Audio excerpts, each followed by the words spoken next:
L'eau, une denrée rare dans ce camp de réfugiés syriens. Ici, dans le camp de Salkin, ces expatriés manquent de cette matière première vitale, et ce, depuis bientôt 3 mois.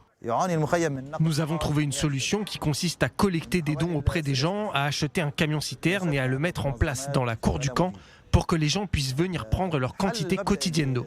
En Syrie, il existe 200 camps dont les résidents souffrent d'un manque d'eau potable alors que le pays est plongé dans une guerre civile depuis 2011.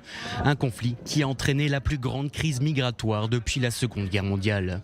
Ce mardi, l'Observatoire syrien des droits de l'homme a annoncé un nouveau bilan de près d'un demi-million de morts.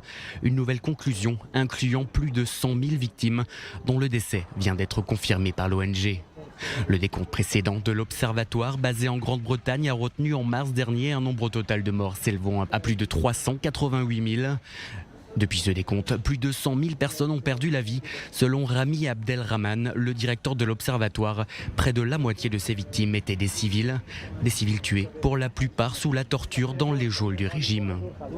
Un rapport de l'Observatoire qui nous procure plusieurs détails. On apprend ainsi que 25 000 enfants de moins de 18 ans ont péri dans les combats, de même que plus de 1000 combattants du mouvement chiite libanais Hezbollah, ainsi que près de 70 000 djihadistes, des terroristes membres du groupe État islamique de l'ex-branche syrienne d'Al-Qaïda.